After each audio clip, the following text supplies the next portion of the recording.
Le royaume de Suède est situé à l'extrême nord de l'Europe. Il est entouré à l'ouest par la Norvège, à l'est par la mer Baltique et le golfe de Botnie. Ces immenses réserves en minerais de fer lui assurent une certaine prospérité qui garantit à ses habitants un niveau de vie élevé. La petite ville de Gammelstad, dans le nord de la Suède, est classée au patrimoine mondial par l'UNESCO. Dès le XVe siècle, ces maisons de bois, groupées autour d'une église, ont servi de refuge pour ceux qui venaient travailler dans les environs ou qui s'y trouvaient bloqués par les intempéries.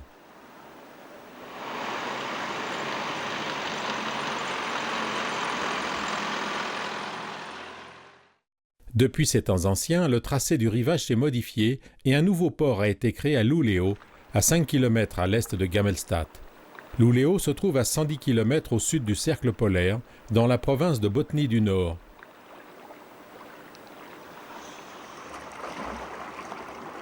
Ici, le climat se caractérise par des étés doux et des hivers rudes. Le port est situé à l'embouchure de la rivière Luleälv et en hiver, de nombreux navires brise-glace y sont basés.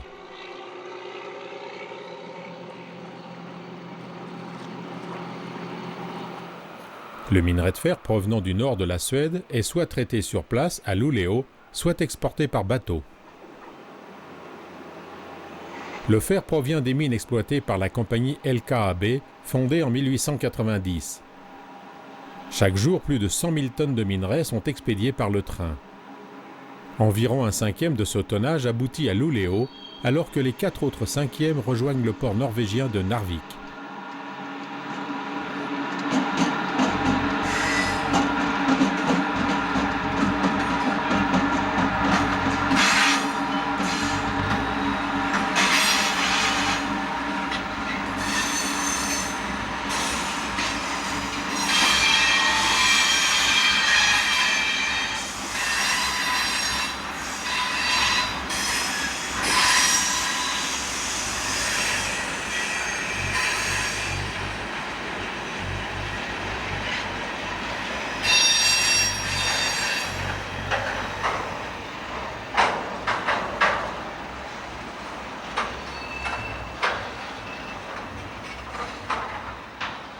Une partie du minerai est transformée à Luleå par les hauts fourneaux de la société SABB.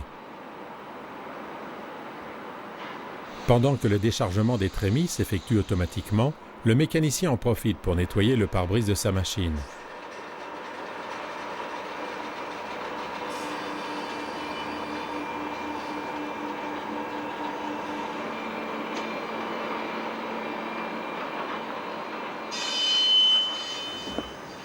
La scierie de Luleå transforme le fer en plaques d'acier brut. Celles-ci sont ensuite transportées par le rail vers les ateliers de la SABB où elles deviendront des produits finis prêts à des usages industriels.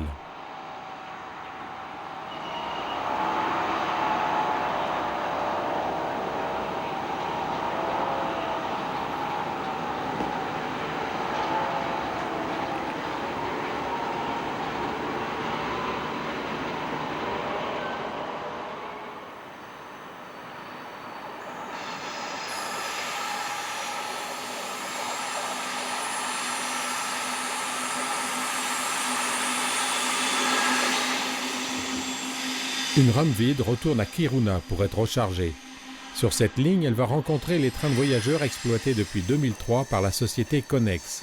En 2006, Connex a pris le nom de Veolia Transport, qui est celui de la maison mère française de ce groupe international. Mais beaucoup de véhicules portent encore le nom de Connex.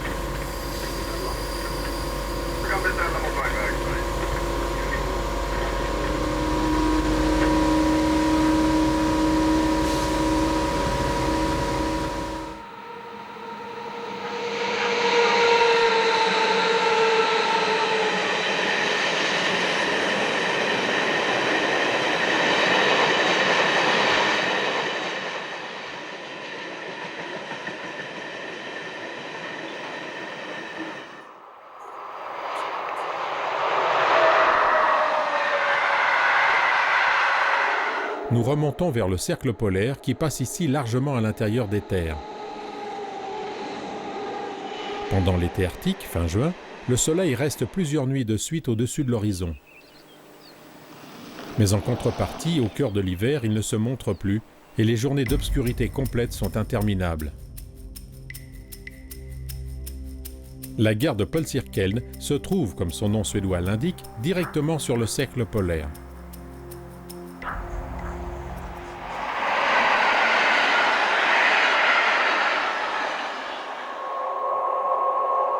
Depuis 1993, un train de marchandises norvégien relie chaque jour Oslo à Narvik via la Suède.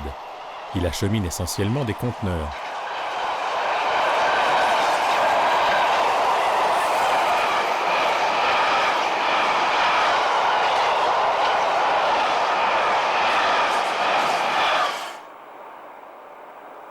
L'ARE, l'Arctic Rail Express, représente un lien économique vital entre le port norvégien de Narvik et le reste du pays. Comme la ligne la plus septentrionale du réseau ne dépasse pas Bodø, pour rejoindre Narvik en train, il faut passer par la Suède.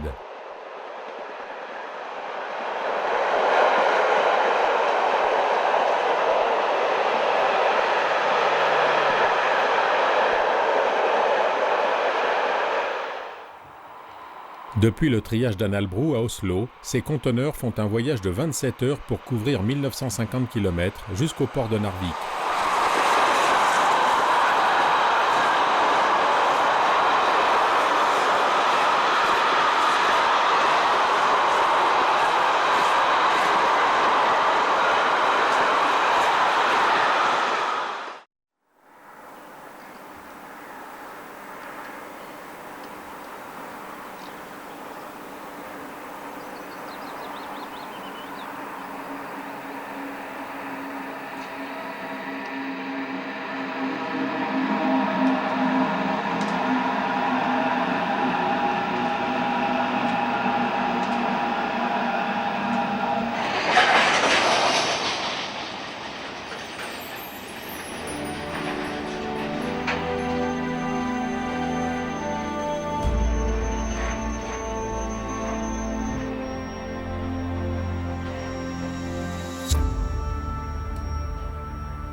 Nous revoici à Polsirkeln pour voir passer d'abord une rame vide montant de Luleå, puis un train de fret Green Cargo en provenance de Narvik.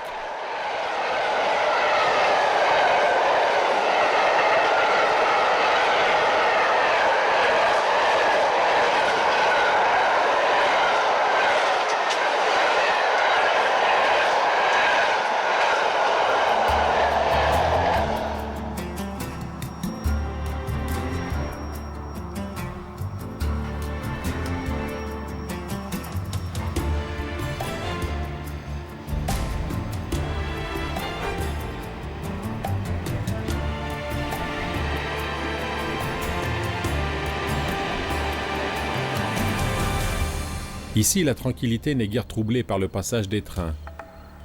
En tout cas, il ne dérange pas trop ce renne qui est en train de perdre son pelage d'hiver. Le renne vit dans la toundra arctique où la population locale l'élève pour sa fourrure, sa viande, son lait et occasionnellement pour porter des charges.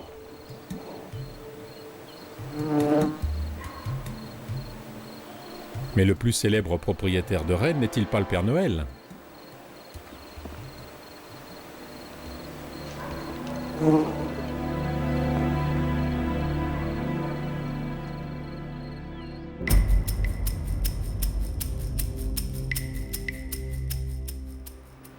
Au fil du temps, la petite ville de Gällivare a formé une agglomération avec les localités minières voisines de Koskulkul et de Malmberget. Le nom de celle-ci signifie littéralement la montagne de minerais. Dans la région, on extrait le fer depuis 1741 et le rail y est arrivé en 1888 grâce à des investisseurs britanniques et néerlandais. Une mine à ciel ouvert partage la ville en deux, et il a souvent fallu démolir des maisons pour permettre la poursuite des travaux. Sur ce site, la compagnie LKAB emploie 1 millier d'ouvriers pour extraire et traiter le minerai.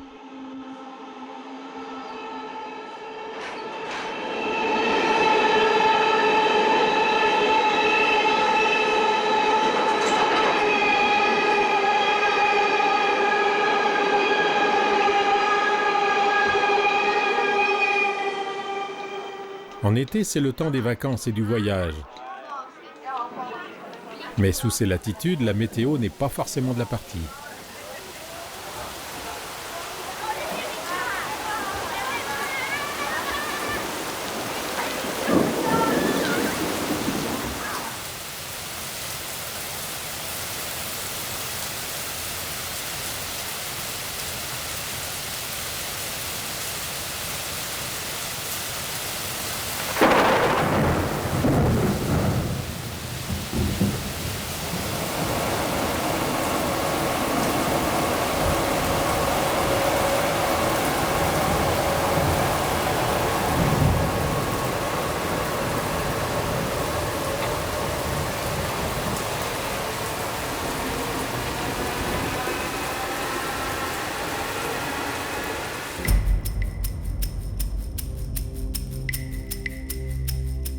La commune de Kiruna est une des plus étendues d'Europe, puisqu'elle couvre une surface de 20 000 km², soit plus que toute l'agglomération londonienne.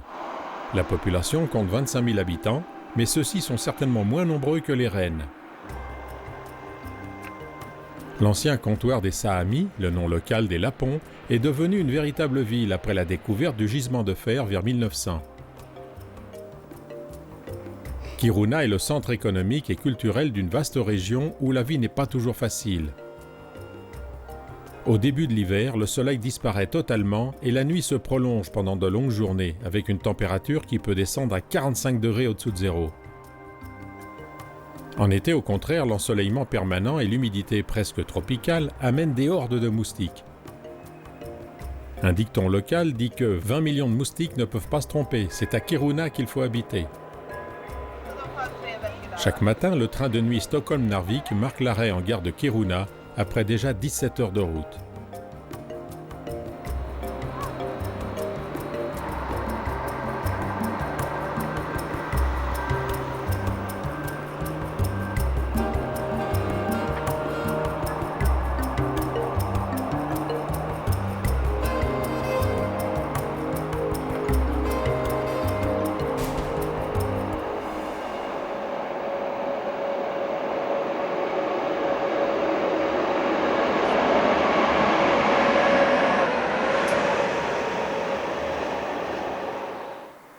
La mine de fer de Kiruna possède le plus grand puits d'extraction souterrain du monde. Elle est d'une importance vitale pour l'économie suédoise. Depuis plus d'un siècle, le train évacue son minerai aussi bien vers Luleå à l'est que vers Narvik au nord-ouest.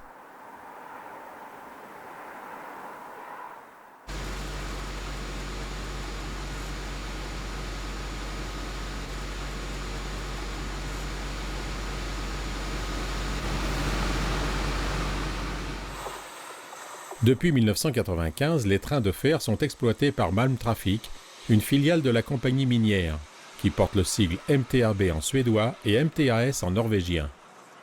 La traction est assurée par les nouvelles locomotives Jor et par les DM3 plus classiques.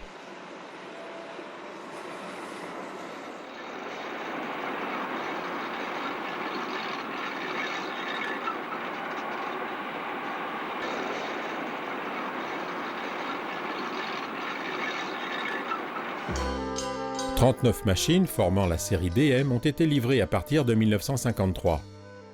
À l'origine, elles étaient articulées en deux parties avec disposition d'essieux 1D plus D1. Dès 1960, 19 d'entre elles ont reçu un élément moteur central supplémentaire. Elles sont devenues alors des 1D plus D plus D1 et immatriculées DM3. Chacune des trois caisses abrite deux moteurs qui entraînent 4 essieux par un jeu de bielle. Pendant longtemps, les DM3 ont détenu le titre de locomotive électrique la plus longue et la plus puissante du monde. Avec leurs 35,25 m et leurs 273 tonnes, elles développent 7200 kW, soit 9800 chevaux.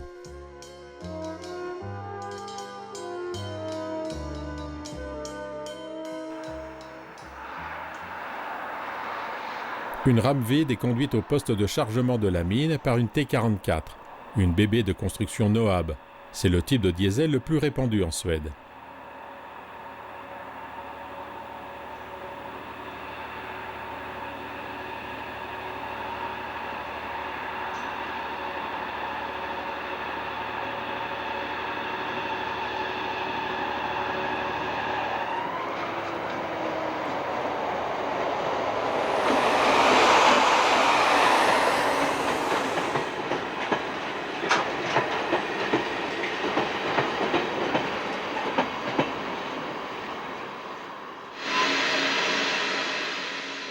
Ce train démarre de Kiruna en direction de l'embranchement de Svappavaara, avec une ancienne mine inexploitée pour toile de fond.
Le minerai à l'état brut est trop fin pour alimenter directement les hauts fourneaux. Il finirait très vite par les engorger.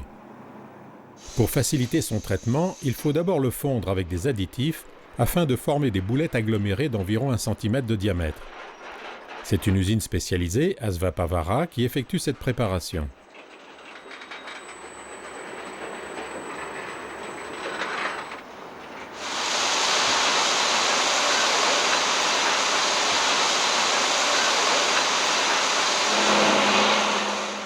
Le minerai brut est déchargé dans une grande fosse où d'énormes camions le transportent à l'usine de traitement.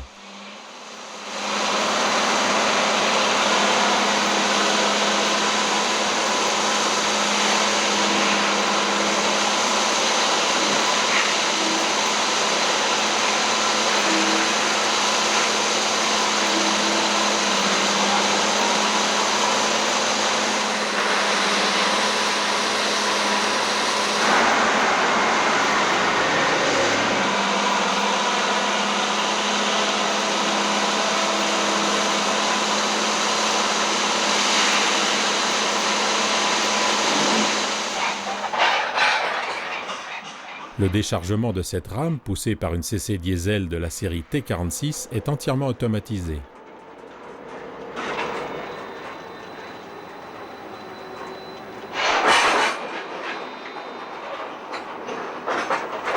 Les wagons à minerai sont équipés d'un gros coupleur automatique de type russe qui fait en même temps office d'organe de choc. Le dételage est manuel, tout comme l'accouplement et le désaccouplement de la conduite générale de frein.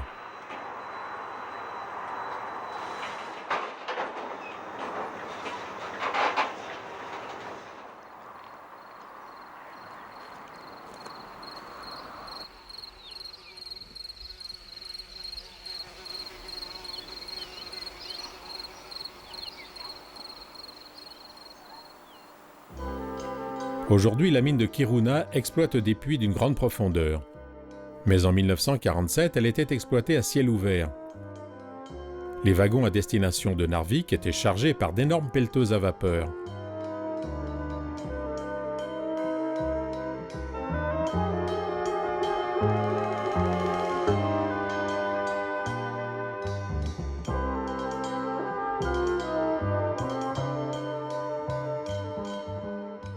L'essentiel du minerai est aggloméré sur place avant l'expédition. À Kiruna, cette DM3 va démarrer une rame de 5200 tonnes pour Narvik. À l'origine, tout le matériel roulant appartenait au chemin de fer suédois, les SJ, ou Staten Järnvägar. Après la privatisation en 1995, le matériel a été cédé à la nouvelle compagnie MTAB. À mesure de leur passage en atelier, les DM3 ont abandonné leur couleur brune traditionnelle pour la livrée bleue et grise actuelle.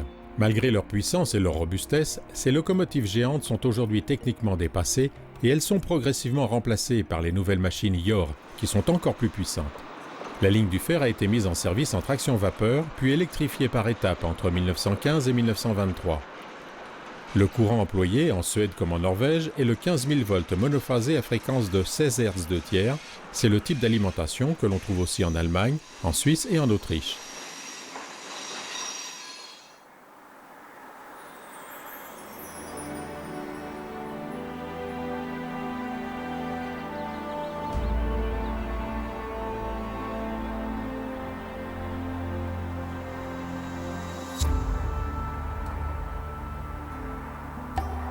Peu après le départ, le train passe devant la rotonde et les ateliers d'entretien de Kiruna.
Le transport du minerai a lieu 24 heures sur 24, un spectacle étonnant sous le soleil de minuit en plein mois de juin.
Une unité multiple de locomotives diesel électriques, série TB, démarre au petit matin. Ces engins, construits par Noab à partir de 1969, sont équipés en hiver d'étraves frontales et latérales pour le déneigement des voies. En été, ces accessoires sont en partie démontés et les TB remorquent des trains de travaux et de ballast. Cette série est affectée à Bankverket, l'organisme chargé de la gestion et de l'entretien des infrastructures du réseau suédois.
Les machines TB ont un bruit d'échappement très caractéristique. Il faut dire que leurs capots étroits ne laissent pas de place pour loger un silencieux sur leur moteur General Motors de 1700 chevaux.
C'est en 2000 que l'usine Bombardier allemande à Cassel, anciennement Henschel, a commencé la livraison de 9 nouvelles locomotives de grande puissance type Yor, un condensé des mots anglais iron et ore, fer et minerai. Après un programme d'essai intensif, la première unité est entrée en service commercial en 2001. Chaque machine, de type CC plus CC, mesure 45,80 m, pèse 360 tonnes et développe 10 600 kW, soit 14 500 chevaux. Elle peut tracter sans assistance des trains de minerai de 8160 tonnes de Kiruna vers Narvik ou Luleå, et ceci dans les conditions climatiques les plus difficiles. 4 autres machines de ce type ont été commandées en 2007 pour remplacer définitivement les dernières DM3.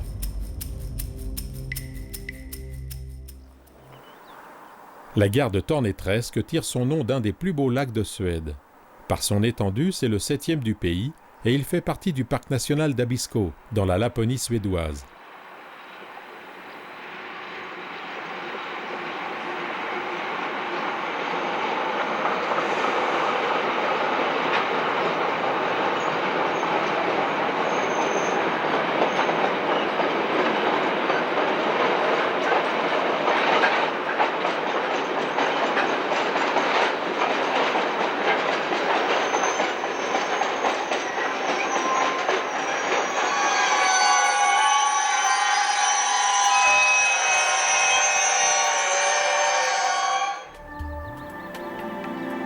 Parfois, les trains lourds de minerai doivent marquer des arrêts imprévus. Mais le redémarrage d'une rame de 5200 tonnes est une opération délicate, même avec 9800 chevaux en tête. Avec l'accroissement jusqu'à 100 tonnes de la capacité des wagons Trémi, la voie a été progressivement renforcée pour relever la charge maximale par essieu de 25 à 30 tonnes.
Jusque dans l'extrême nord de la Suède, les temps modernes font leur apparition. Cela se traduit souvent par la fermeture au trafic voyageur des petites gares, comme ici celle de Stenbacken.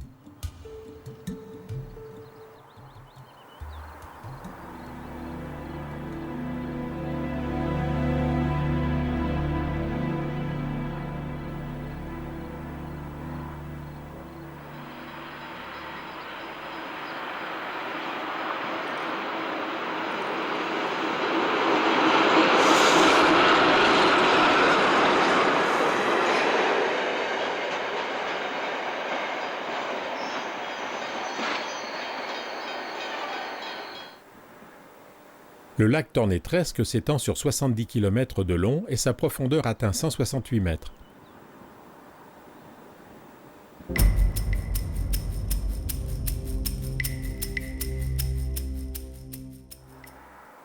Une petite gare destinée aux touristes dessert le parc national d'Abisko.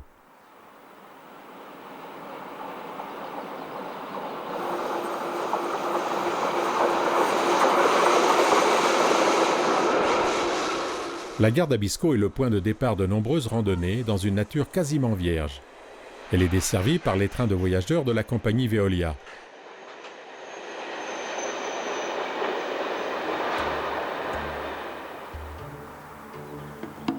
Les SEJ, chemin de fer de l'État suédois, ont été créés en 1856, mais il existe depuis longtemps dans le pays des compagnies privées locales à la manière suisse. Depuis 1988, la gestion et l'entretien des infrastructures sont confiés à un organisme créé à cet effet, le Bankverket.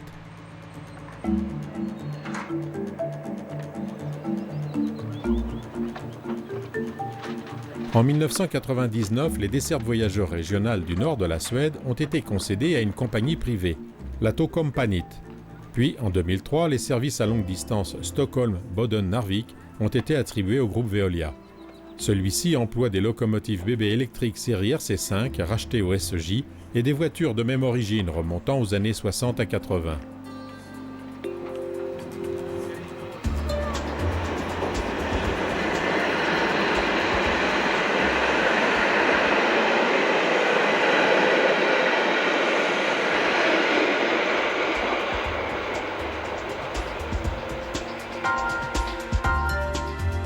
Ici, le train transporte tout, même les vélos.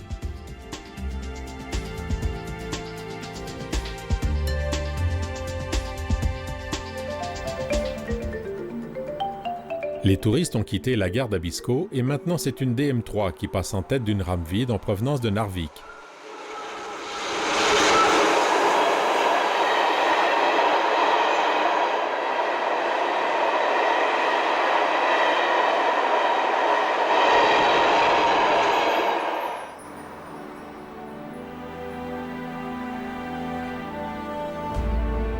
Dans cette région, la vallée de Laporten se distingue par son profil en U, d'origine typiquement glaciaire. Laporten signifie la porte de Laponie.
La gare de Björkliden se trouve à 406 km de Luleå et seulement 67 de Narvik.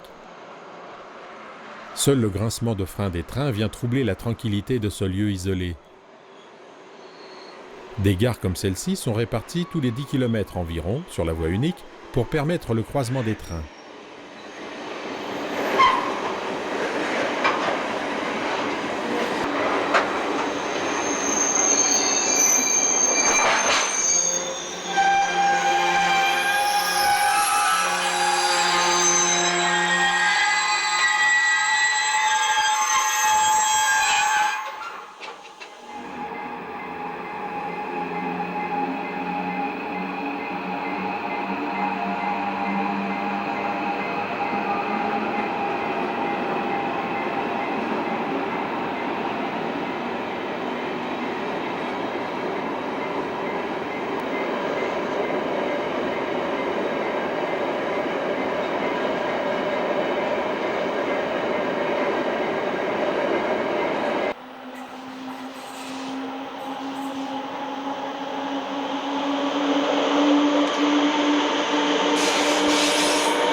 C'est aussi à Björkliden que l'on procède à l'échange du personnel.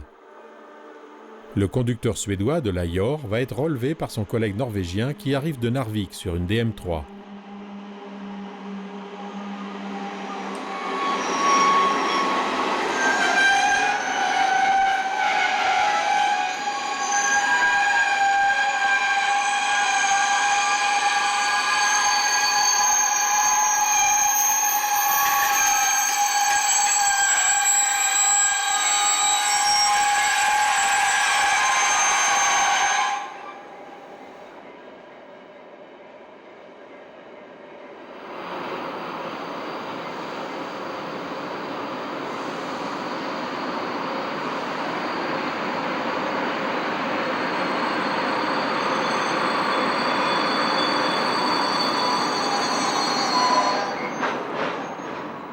Si les engins moteurs passent d'un pays à l'autre, les agents de conduite sont toujours échangés.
Près de Björkliden, voici une belle surprise. La locomotive MA 828, une machine type CC de 105 tonnes construite par ASEA en 1953, emmène un groupe à bord d'une rame de voitures historiques des années 40 à 60. Ces passagers ont débarqué à Narvik d'un paquebot ancien et ils continuent leur croisière en train jusqu'à Luleå.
Une DM3 grimpe la rampe de Vassijor en tête d'un train en direction de Narvik. Cette déclivité de 8 à 10 mm par mètre est la plus forte que doivent gravir les rames chargées et elle détermine leur tonnage.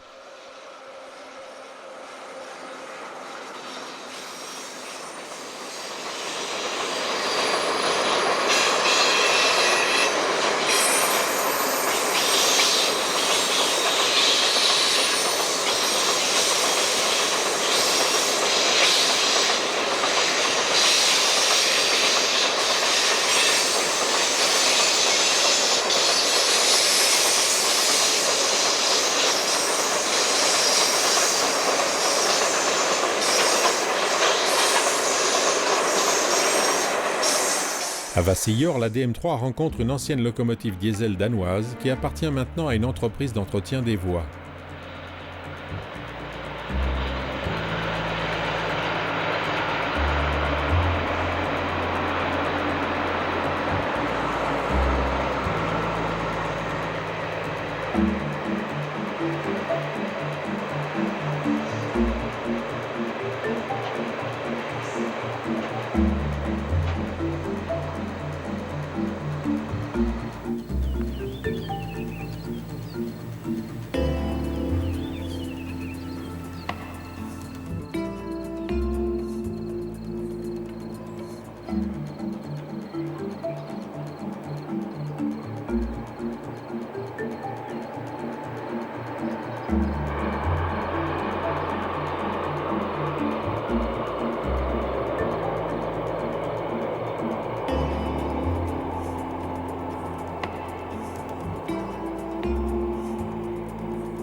Ces rames vides retournent sur Kiruna.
Sur ces images d'archives, un train parcourt ses derniers kilomètres sur le sol suédois pour arriver à la gare frontière de Riggrensen qui annonce la prochaine entrée en Norvège.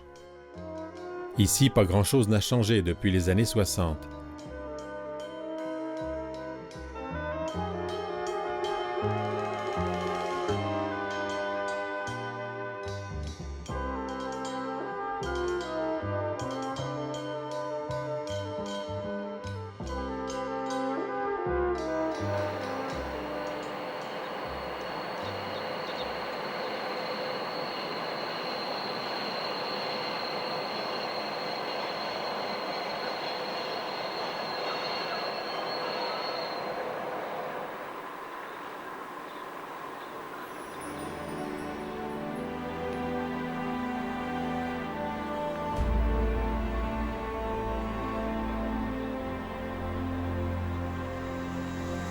À la sortie d'une galerie paranège, certainement bien utile en hiver, c'est le relais de conducteur pour la locomotive RC5 du train Veolia. Tiens, il a bien failli oublier sa radio.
Ici prend fin le tronçon que les Suédois appellent la Malbanan, la ligne du minerai. Pour les Norvégiens, c'est l'Ofotbanen, la ligne qui dessert le fjord d'Ofot où se trouve le port de Narvik.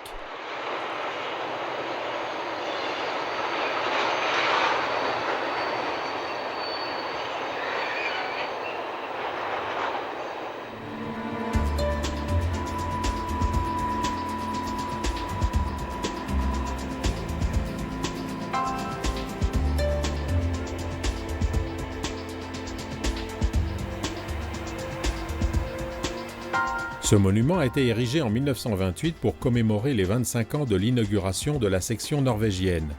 Il marque le point culminant de la ligne à 520 mètres d'altitude.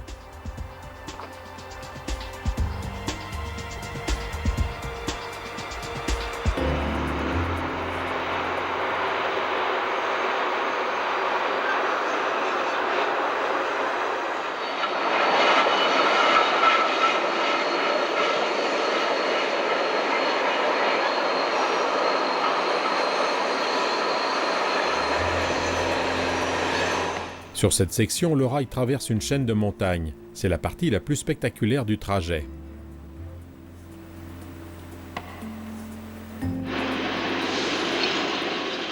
Il faut 21 heures pour parcourir en train les 1580 km de Stockholm à Narvik. Bien que la ligne soit ouverte au trafic des voyageurs, son rôle principal reste le transport du minerai de fer. Le port de Narvik reste dégagé des glaces en hiver. D'ici partent de gigantesques cargos minéraliers pour le monde entier. La partie norvégienne de la ligne a été la plus difficile à construire et elle n'a pu être ouverte qu'en 1902. Les derniers 40 km sont en pente régulière de 17,3 mm par mètre pour descendre de 520 mètres d'altitude jusqu'au niveau de la mer.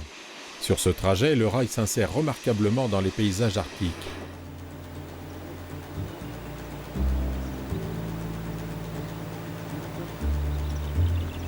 Le viaduc de Norddal, long de 180 mètres, était l'ouvrage le plus remarquable du versant norvégien.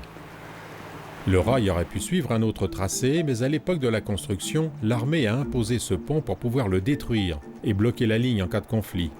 Depuis 1988, il n'est plus traversé par les trains, car ceux-ci empruntent un nouveau tracé en partie souterrain.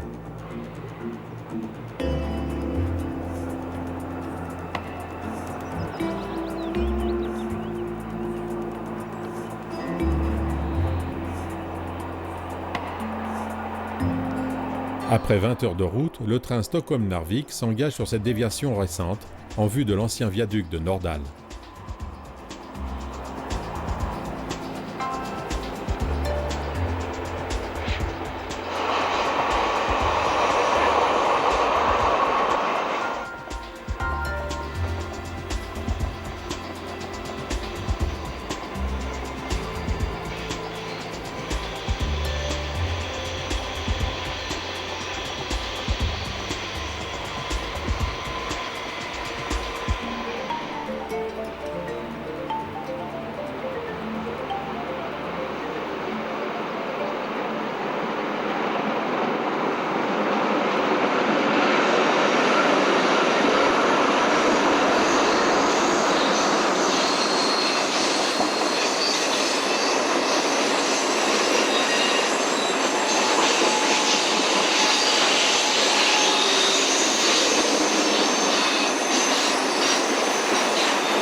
Ici, on admire autant la majesté des paysages que l'ingéniosité des constructeurs qui ont inséré cette voie ferrée dans une nature sauvage.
À 169 km de Kiruna, on arrive enfin en vue de Narvik.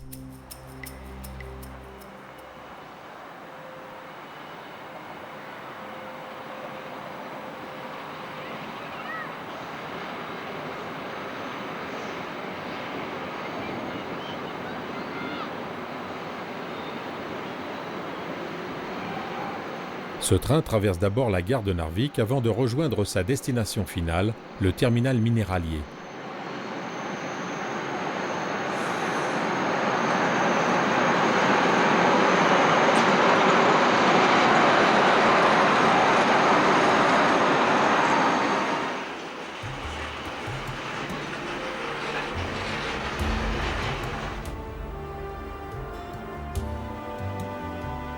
Narvik, 20 000 habitants, est niché au fond du fjord de Dofot.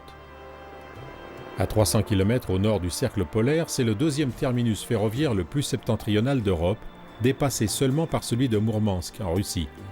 Le courant tempéré du Gulf Stream préserve le port de la formation de glace en hiver, bien que l'on soit à 68 degrés de latitude nord. C'est pour cette raison que l'on a consenti autant d'efforts pour y faire aboutir par voie ferrée le minerai suédois. Car chaque hiver, sur la côte est de la Suède, les eaux du golfe de Botnie gèlent et le port de Luleå n'est accessible qu'aux navires brise-glace.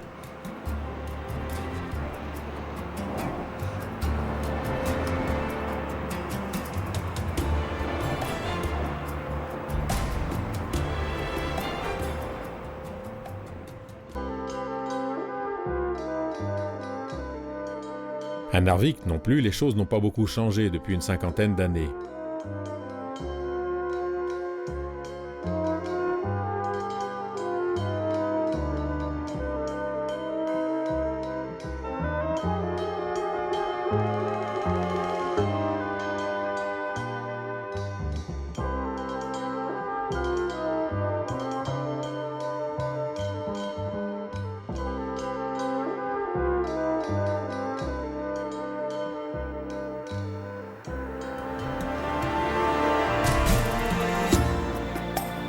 Le chargement des cargos se poursuit 24 heures sur 24, tout au long de l'année.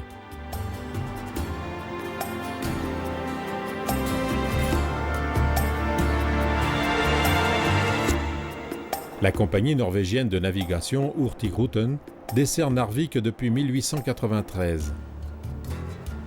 Son célèbre express côtier relie chaque jour Bergen à Kirkenes, dernière ville de l'extrême nord à la frontière russe. Ce service, qui n'est pas affecté par la neige et la glace, a joué un rôle très important pour le développement des régions arctiques.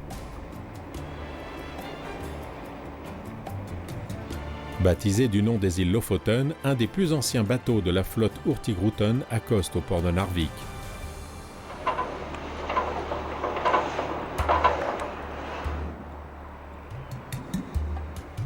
Narvik est dominé par son terminal minéralier géant.